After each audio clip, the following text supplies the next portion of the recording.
Hey world. So, about a week ago, the DVD for the live action movie of Princess Jellyfish, aka Kuragehime, was released. And I watched the anime, I read the manga, and I watched the movie when it first came out.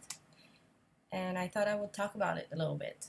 So, in case you didn't catch that, um, Princess Jellyfish is based on manga and anime of the same name.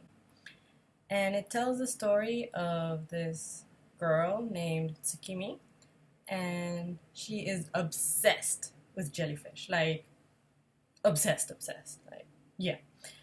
And ever since she was a little girl, and then she moves to Tokyo, the big city, and basically lives with a bunch of other obsessive girls. Each one is obsessed with something else, but we'll get to that later. The story basically is of Tsukimi and how she kind of gets tangled up with this super fashionable, beautiful woman, completely intimidating, and that woman ends up actually being a man. That's like flat out basic plotline of the movie and the manga and the anime. So now, after we've just covered the very bare basics of that, let's go and dive into the characters themselves. So, like we said, first up we have Tsukimi, and really, ever since she was a little girl, all she loved, all she cared about pretty much was jellyfish. It was kind of handed down to her, this obsession in a way, by her mother. And she comes to Tokyo. In the manga and anime, I'm not entirely sure it's clear why. In the movie, they're saying that her goal was to become an illustrator. And she lives in this really big house, kind of run down, old school Japanese house, with four other roommates. All of the roommates of girls, and the first one we'll mention is Chieko.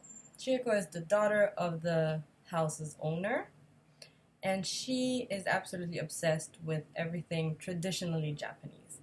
She wears a kimono all the time. She loves Japanese dolls. She dresses them up. They all have very Japanese feminine names, so they all pretty much end with ko. And yeah, so that's her. Other than her, we have Bamba, and she is obsessed with trains. Completely obsessed with trains. She has this very big afro that covers her eyes, and she loves meat and trains. That's all she loves. Next, we have Mayaya, who also has bangs covering her eyes, and she is this tall, lean, kind of wonky looking woman, and she is obsessed with this Chinese Three Kingdoms story. I'm not entirely sure what it is, but that's all she talks about. Another one of the roommates is Gigi, and she is obsessed with older men. Like, not like 10 years older, like middle aged and up. She likes old dudes. And she's just obsessed with them in a very strange, unexplained way. It's kind of funny, but yeah, she goes to these cafes, like old old style, more traditional cafes, and she reads these mangas with older guys, and that's her obsession.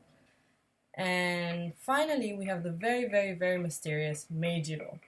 And we never actually see her. We just know that she is a manga artist and she draws boys love manga. And the rest of the girls kind of help her out when it's deadline time, but she's very, very popular. We just never see her, but because of her power, basically being the sole breadwinner of that house, she decides on the rules of the house. And one of the main rules is no boys. So they are all single, they're all virgins, they're all terrified of men, and most importantly, fashionable people which in Japanese are called oshare ningen. They are just terrified of them. They don't know. They get physically petrified, like in Harry Potter style. And so one day, basically, our story starts when Tsukimi decides to go to a jellyfish exhibition that's in Shibuya, the mecca of the fashionable people, in Parko in Shibuya, which is even more of a fashionable area. She actually doesn't make it there. She just kind of gives up halfway. She's like, I can't do this. She goes back home, and to cheer herself up, she goes to this pet store. What? Fish selling store? Is it still a pet store? Where they have this little tank with a tiny, adorable spotted jellyfish that she loves. Just calms her down. And on that day, she sees they put another jellyfish in that tank, and those jellyfish cannot survive together. So she freaks out, and she doesn't know what to do. She decides to try and talk to the salesperson, but then she sees that not only is he a man, but he's a fashionable man, which is like the most horrible thing to her. She stumbles in, she tries to explain, it goes horribly wrong, he kicks her out, and when she's on the floor there, kind of just exasperated, doesn't know what to do, this beautiful ethereal creature shows up and basically asks what's going on. And she manages to explain the situation somehow, and she's like, if those jellyfish are going to be together in that tank, the spotted jellyfish will die. In fact, it is already dying. So this woman basically tells the store person, just give us the jellyfish. Like, don't, it's going to die anyway, just give it to us. So she basically saves the jellyfish and Tsukimi on the way. And so she goes and has a sleepover at Tsukimi's house, because why not? And in the morning, when Tsukimi wakes up, she kind of notices that there's a wig on the floor, and she's like, well, all these fashionable people, they're weird. But then the woman wakes up, and it's not really a woman, it's a man. His name is Kuranosuke, and he does drag for fun because of reasons that will be explained later. So then she has to hide his identity in order for him to come visit sometimes, although she doesn't really want him to, but he's kind of forcing himself onto everybody there. Not like that, just he kind of finds the situation in that house fascinating. So yeah, that's basically the story number 1 in the movie. Story number 2 is just as related, it's just kind of collaborates. Kuranosuke is actually the illegitimate child of a presidential candidate, a politician. And he lives in the house with his father and his stepbrother. And basically, he was put in that house and told to never see his mother again. And his mother used to be like an actress, a form of entertainer. She had all these beautiful clothes and jewelry, and she left all of that to him. And he became kind of obsessed with it, to the point that he's actually wearing the clothes. And he's very much into fashion and all things fashionable. Now, they all live in this kind of older area of Tokyo, which is a little bit more run down. And there's this redevelopment project going on. And they want to tear down everything and just rebuild it. The Kuranosuke's father is in support of it. But, of course, Tsukimi and the girls don't actually want to move. That's their house. That's the only place they feel safe. So there's this plot as well. It's like how to save that house. And Kuranosuke comes with the idea of them making dresses that are based off of Tsukimi's jellyfish drawings. And then make a line, open a brand, sell the clothes, earn enough money to actually buy the house. Those are the 2 plots, basically. Now, what am I gonna say? So, as this is more of a review thing, we're gonna have to do some contrast and compare, right? How closely does it follow the manga and anime? I would say pretty closely. Like, the manga kind of keeps going after the anime and into very dark, depressing, really bummer territory. Gets into like the fashion industry and the economy and how hard it is to start a brand, and like all these other characters show up and they're really annoying. Kind of, I'm not even sure I finished the manga. It just got really depressing. The anime ends on a high note, and I think the movie really follows the anime more closely from that aspect. So it's really, really close. It's very similar plot wise. And it's done with a lot of respect. It has its ridiculous factors. Like when they get petrified, they turn to stone. And they kept that in the movie, which kind of throws you off sometimes because it's kind of cheesy. But in terms of like the character design, so all of these girls are not supposed to be the traditional beautiful woman because they don't care about beauty. They don't care about looking good or anything like that. They just care about their obsession. So you can say that Chieko is actually very beautiful because she always wears her kimono perfectly and her hair is on point, but also she still has her glasses on, okay, and she's still dorky. The others just wear tracksuits or whatever, hair, glasses, skin is a mess, they're not into sports or anything.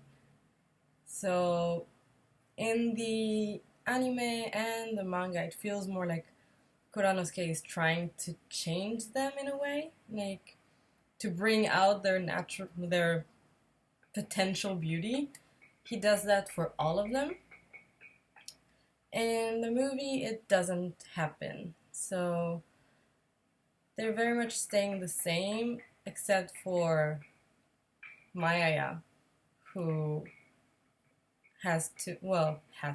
Yeah, she is forced to be a model in their runway show because of her lean, tall figure. And so she gets like this mini transformation, but it's never seen in the movie as like Kuranosuke trying to do a makeover. There's no big makeover scene. Tsukimi gets made up a few times, and very much to showcase how beautiful she really is if she put in the effort or whatever. But it's not like you should be this always. It's you're going out on you're going out on a date, you're going out to impress somebody. You should be impressionable, or not impressionable. You should impress. And yeah. Now, as for the actors, I don't actually know most of them. The two actors I've seen before were the actor that plays the driver. That's Hayami Mokomichi, who is adorable. He's a sweetheart. I love him. And he does such a good job as the Mercedes-Benz obsessed driver. Really, he would give up family secrets, heirlooms, whatever, for a new Benz. And he's adorable. He does his job really well. It's just a sweetheart. The other one I have seen before, I don't remember where, and I'm too lazy to research it right now, is of Inari, the redevelopment project leader. I've seen her before, I don't remember where. She also does a really great job. She's completely insane. And she's all into using her feminine wiles to seduce people in order to make them do things for her, including signing up on the redevelopment project. She will fake her suicide. She'll do whatever she can. And she's kind of funny. She does that really well. Like, yeah, she does a really, really good job. There's this point where she's cheering herself up, and it's really, really funny. The other actors I haven't seen anywhere else before, and they all did a really good job representing their characters. So the most impressive is obviously the guy that plays Kuranosuke, because he has to cross dress and do it very convincingly. He has to look like a woman, and he does that so well. Like, he's a beautiful woman, really beautiful woman, and he's a handsome guy too. You see him like 2 or 3 times as a guy. Most of the time you see him as a girl, but it's just beautiful, and he does really, really well. Um, the other character, yeah, Tsukimi, she's sweet. She has this super innocent doe eye look thing that she does, and the way she talks is very sweet, which can get annoying, but not too much. Like, she pulls it off well. Yeah, everybody did a really good job in that movie. I really, really liked it. I think when it comes to these, not remakes, how do you call them? These live action interpretations of manga and anime, Japan treads a very thin line. Like, it can be terrible and it can be awesome. And I have seen the awesome, which hopefully I will talk about one day, which is, where is he? This. And I've seen the horrible. And it's just, sometimes they get it so right and sometimes they get it so wrong. So this one, I think they actually went a lot closer to the so right than so wrong. It's really sweet. If they would have taken that petrifying thing out, it would have been so much better. I think, just because it throws you off. Everything is live action, and then Japan is not really good at CGI in live action. Like, they're really good at computer animation and when they put in the budget and effort. But if you've seen Death Note, if you're going to see Attack on Titan, you know you're not going to expect Hollywood level of CGI. And especially in a romantic comedy movie, it's kind of like there's no point in it. It doesn't add anything. They can just freeze regularly like they do a couple of times in the movie. You get a narrator a few times, like, hold up, let me explain type thing, which is, I think, a lot closer to the anime. Obviously, it can't really be done in the manga. I think, like, I didn't mind it as much. It's kind of playful and harmless. I wish that if they would have gone with it, they would have put it as Clara, the, what's it called, jellyfish, which is how it's done in the anime. It's just Clara pointing up like, hey guys, this is me, this is what's going on. But they just did a random narrator, so it was kind of like surprising. It's really hot here and my hair keeps sticking, sorry. Yeah, so overall I would say it's a really faithful adaptation to the anime, not so much the manga. I think the characters were beautiful, they were strong, they were authentic, they were real. The setting was beautiful. I was a little disappointed by the dresses that they made. They didn't seem to fit very well. They were really weird most of the time. That was a bit of a disappointment because they're supposed to be these fabulous things. But the main dress, the most important dress, actually looks really pretty. It's a really, really sweet, uplifting movie. And it just makes you feel good about yourself, about your hobbies, about what you like, about what you hate. It also teaches you probably how to push the envelope a little bit, just go outside of your comfort zone, which is what I'm doing here. Yeah, that's about it. If I have to give it points, like out of 10, I'll give it a solid 8, I think. It was really nice. I really, really enjoyed it. And I think mostly because of the actor that plays Kuranosuke, he just did such an amazing job. It's just, you don't see a lot of movies that have a character in drag, and it's not a joke so much. It's just part of it, and he needs to do this in order to be in that house, and